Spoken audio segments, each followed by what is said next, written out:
Hoje eu vou falar um pouquinho sobre método dos elementos finitos e discretização de malhas em elementos bidimensionais. Eu estava hoje numa estação de trem, de metrô, aliás, aqui em São Paulo. E se você for de São Paulo conhecer São Paulo, você vai saber que estação é essa. Um bom observador já vai enxergar o nome dela aqui na imagem. E eu tirei essa foto, eu estava aqui na plataforma esperando o metrô e resolvi modelar isso daqui para falar um pouquinho sobre o que acontece nessas paredes com aberturas. Muito bem. Aqui eu tenho a minha estrutura, mas eu quero voltar aqui para a parede sem o resultado e falar um pouquinho para vocês como é que nós trabalhamos com o elemento bidimensional. Nós pegamos um elemento global aqui e discretizamos em malha, ou seja, discretizamos em elementos menores. Eu tenho aqui um elemento inteiro, né, uma placa com abertura, e eu vou discretizá-lo em pequenos elementos, onde eu terei aqui a condição de analisar quadradinho por quadradinho aqui. Esses quadradinhos eu consigo, aqui pela minha definição de malha, eu consigo escolher as suas dimensões. Ó, nesse caso aqui eu gerei de nós, mais de 6.000 nós, tá? Então, e aqui número de elementos 2D quase 6.000. Então, se eu for aqui na minha configuração de malha, eu coloquei elementos de 10 por 10. Geralmente nós trabalhamos com elementos quadrados, porque nós temos 4 nós.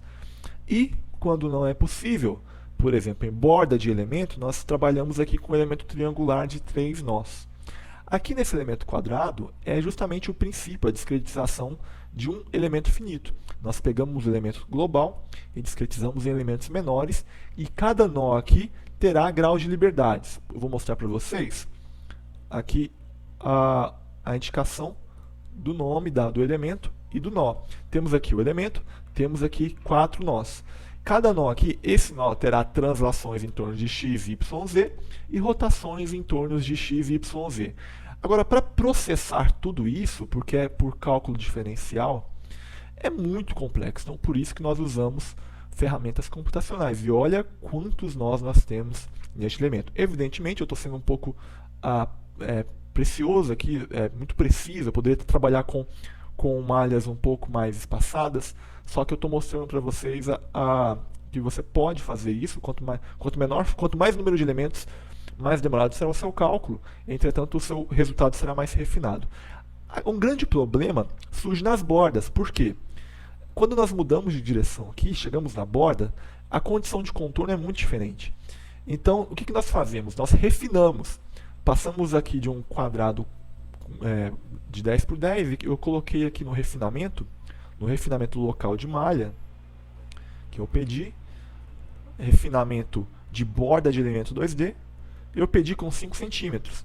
Então, ele automaticamente gerou essa borda aqui refinada com 5 por 5, fazendo essa transição.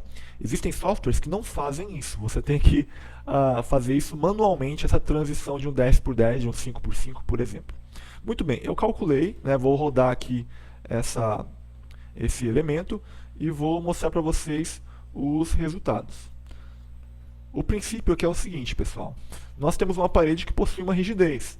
Quando temos uma rigidez que está correlacionada com seu módulo de elasticidade, nós temos condições, de acordo com as condições de contorno, de determinar o deslocamento e, consequentemente, determinar as nossas tensões. Tá? Então, se temos aqui deslocamento tridimensional, eu estou com um deslocamento máximo aqui nessa abertura de 0,7 milímetros, onde é esperado, né, que é justamente aqui no bordo superior da nossa janela. E se eu for observar um pouco as tensões que estão ocorrendo aqui, eu vou entender por que tem que ser essa borda circular aqui na nossa abertura. Perceba que eu tenho uma tensão de tração aqui nessa viga parede superior, né?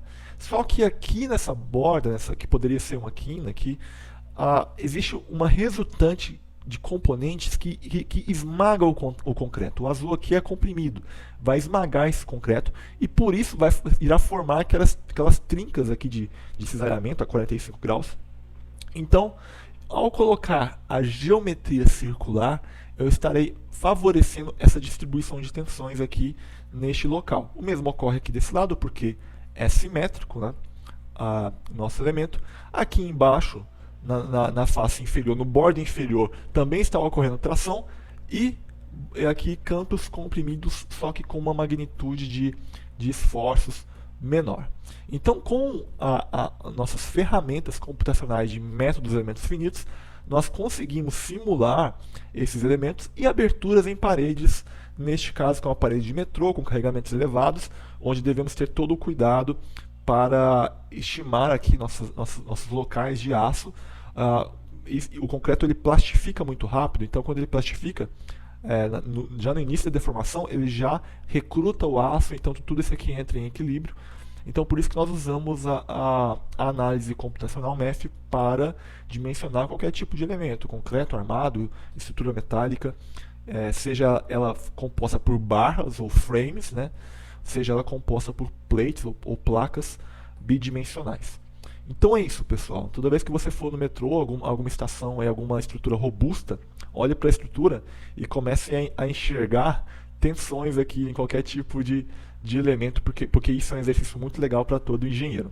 Então, até o próximo vídeo. Um abraço.